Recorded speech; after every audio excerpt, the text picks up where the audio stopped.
నమస్తే. నేను మీ ఇక్బాల్. ఎంఐటీవీకి స్వాగతం.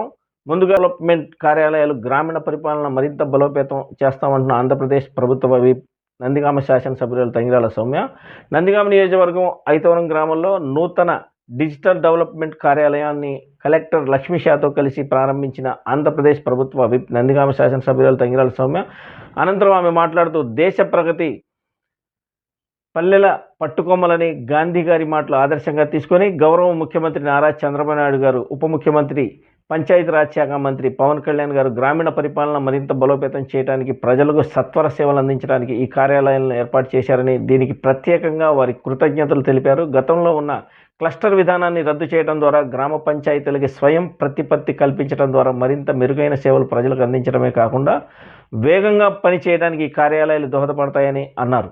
జగ్గయ్యపేట చరిత్రలో 100 కోట్ల రూపాయలతో అభివృద్ధి విప్లవాన్ని తీసుకొచ్చిన ఎమ్మెల్యే శ్రీరామ్ రాజగోపాల్ తాతయ్య మున్సిపాలిటీకి 100 కోట్ల నిధులు వచ్చే నెల నుంచి పనులు పర్వం, ప్రజలకు మెరుగైన జీవన పరిణామాలు అందించడమే లక్ష్యం. జగ్గయ్యపేట మున్సిపాలిటీ చరిత్రలో కని విని ఎరుగని విధంగా ఏకకాలంలో 100 కోట్ల 67,41,317 రూపాయల నిధులతో అభివృద్ధి పనులకు శ్రీకారం చుట్టడంలో స్థానిక శాసనసభ్యులు శ్రీరామ్ రాజగోపాల్ తాతయ్య గారు ప్రకటించారు. ఈ చారిత్రాత్మక ఘట్టానికి సంబంధించి మున్సిపల్ చైర్మన్ శ్రీ రంగాపురం రాఘవేంద్ర గారితో కలిసి ఈరోజు ఏర్పాటు చేసిన పత్రికా సమావేశాల్లో ఈ వివరాలు వెల్లడించారు. అభివృద్ధి పనులకు నిధులు మూలం ఒకేసారి అనేక పథకాల నుండి సమీకరణ జగ్గయ్యపేట మున్సిపాలిటీకి ఈ విధంగా 100 కోట్ల రూపాయలు అభివృద్ధికి శాంక్షన్ అవ్వటం అనేది చరిత్రలో మొదటిసారని, అనేక విధాలుగా జగ్గయ్యపేట నియోజకవర్గాన్ని అభివృద్ధి పథంలో నడిపించడమే కూటమి ప్రభుత్వ లక్ష్యమని ఎమ్మెల్యే శ్రీరామ్ రాజగోపాల్ తాతయ్య తెలియజేశారు. 73 కోట్ల 11 లక్షల రూపాయలు డ్రింకింగ్ వాటర్ ఏదైతే కృష్ణానది వాటర్ గత ప్రభుత్వంలో తీసుకొచ్చో దాన్ని పూర్తిగా ఫుల్ఫిల్గా ఉండేది. ఈరోజు మరి 73 లక్షలతో పూర్తిగా అన్ని ఏరియాలో కూడా ఓవర్ ట్యాంక్ ఏర్పాటు చేసి పాలనలో రైతులు కుదేలవుతున్నారన్న మాజీ ఎమ్మెల్యే మండితోక జగన్మోహన్ రావు పత్తి రైతులను ఆదుకోవాలని, పత్తి కొనుగోలు కేంద్రాల్లో రైతులను ఎదుర్కొన్న ఇబ్బందులను పరిష్కరించాలని మార్కెట్ యార్డ్ అధికారులకు వినతి పత్రం అందజేసిన మాజీ ఎమ్మెల్యే మండితోక జగన్మోహన్ రావు వినతి పత్రం అందించడానికి వెళ్ళిన జగన్మోహన్ రావుని పోలీసులు అడ్డుకున్నారు. ఆగ్రహం వ్యక్తం చేసిన మాజీ ఎమ్మెల్యే సీఎం చంద్రబాబు నాయుడు పోలీసులను పెట్టి ప్రభుత్వాలను నడుపుతున్నారన్నారు.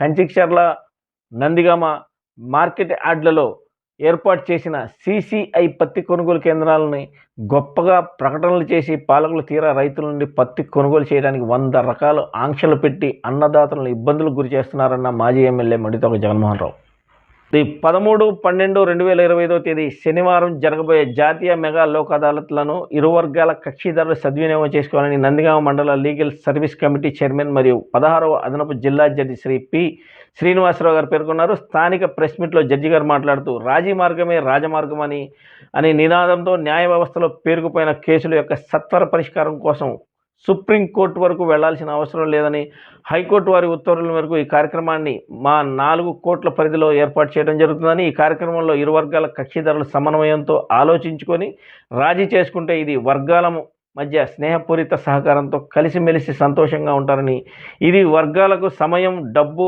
ఆదా అవుతుందని, ఈ లోక్ అదాలత్ రాజీ చేసుకుంటే ఇరు వర్గాల కక్షిదారులకు చాలా ఉపయోగం అని, భవిష్యత్తులో ఎటువంటి ఇబ్బందులు ఉండవని తెలియజేశారు. ఆ సమయము డబ్బు కూడా ఆదా అవుతుంది అన్నమాట. ఈ యొక్క లోక్ అవార్డుకి చాలా చట్టబద్ధత ఉంటుంది.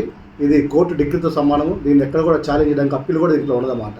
కాబట్టి రేపు డిసెంబర్ 13, 2025 జరిగే మెగా లోక్సభలో పార్టీలందరూ కూడా తమ కేసుల్ని సామరస్యంగా పరిష్కరించుకొని తమ యొక్క విలువైన సమయాన్ని మరి డబ్బును కూడా ఆదా చేసుకుంటారని, ఈ యొక్క లోక్సభని మీరందరూ కూడా ప్రచారంలోకి తీసుకెళ్ళి ఎక్కువ మీ పేపర్లో ప్రకటించి ఎక్కువ మంది క్లయింట్లను కూడా ఈ యొక్క లోక్సభలో తమ కేసులు పరిష్కరించడానికి మీరు తప్పకుండా కృషి చేస్తారని భావిస్తున్నాను. జై హింద్.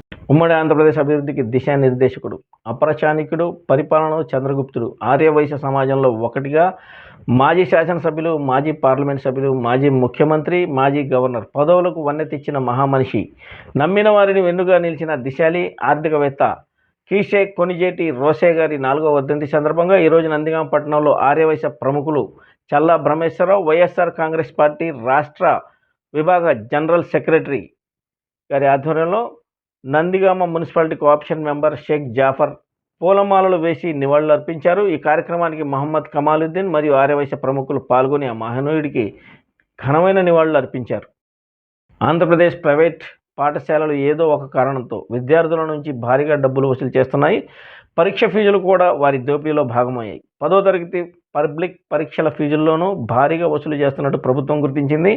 ప్రభుత్వ పరీక్షల విభాగం నిబంధనల ప్రకారం ఒక విద్యార్థి అన్ని సబ్జెక్టులకు కలిపి చెల్లించాల్సింది 125 రూపాయలు అయితే అందులో చాలా రెట్లు ఎక్కువగా విద్యార్థుల నుంచి ప్రైవేట్ పాఠశాలలు వసూలు చేస్తున్నట్టు ఫిర్యాదులు వచ్చాయి. ఒక్కో విద్యార్థి నుంచి 900 నుండి 2000 రూపాయలు వసూలు చేస్తున్నట్టు తెలుస్తుంది. ఈ వ్యవహారం పాఠశాల విద్యాశాఖ దృష్టికి వచ్చింది. కఠినంగా వ్యవహరించాలని అధికారులు నిర్ణయించారు. రూపాయలు 125 కంటే అదనంగా ఎక్కడైనా వసూలు చేస్తే చర్యలు తీసుకుంటామని ప్రభుత్వ పరీక్షల విభాగం డైరెక్టర్ స్పష్టం చేశారు. వైభవంగా ఇరుముడుల మహోత్సవం, అయ్యప్ప నామ శరణుఘోషతో మారుమోగిన నందిగామ శివాలయం. అయ్యప్ప మాలధారుల మధ్య భక్తి శ్రద్ధలతో పాల్గొన్న మాజీ మంత్రి దేవినేని ఉమామహేశ్వరరావు ఆలయ ప్రాంగణం మొత్తం శరణమయ్యప్ప నినాదాలతో మారుమోగగా భక్తుల ఉత్సాహం అందరినీ ఆకట్టుకుంది. సింగ్ బ్రదర్స్ మణికంఠ స్వామితో పాటు పెద్ద సంఖ్యలో అయ్యప్ప భక్తులు ఇరుముడి మహోత్సవానికి వారు హాజరయ్యారు.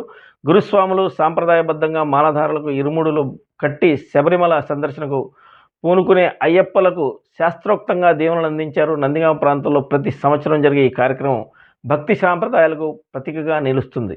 అవనిగడ్డలో నూతన రైతు సేవా కేంద్రాన్ని ఎమ్మెల్యే మండలి బుద్ధప్రసాద్ ప్రారంభించారు. స్థానిక రెవెన్యూ హాల్ ఎదురుగా రాష్ట్ర పంచాయతీరాజ్ గ్రామీణాభివృద్ధి శాఖ ఆధ్వర్యంలో మహాత్మా గాంధీ గ్రామీణ ఉపాధి హామీ పథకం నిధులు 23.94 లక్షలు, గ్రామ పంచాయతీ నిధులు 4 లక్షలు కలిపి భవనాన్ని నిర్మించారు. ఈ సందర్భంగా నూతన కార్యాలయంలో ధాన్యం కొనుగోలు, తేమ శాతం పరీక్షను, వ్యవసాయ విజ్ఞాన పుస్తక ప్రదర్శనను, రైతుల కోసం సిద్ధం చేసిన గోనె సంచులను ఎమ్మెల్యే పరిశీలించారు. కార్యక్రమంలో AMC chairman Kolluri Venkateswararao, MPP Tungala Sumathi, PACS chairman Yalavarthi Nagamalleswararao, tahsildar K Nagamalleswararao, vice MPP Puligadda Pichheswararao తదితరులు పాల్గొన్నారు.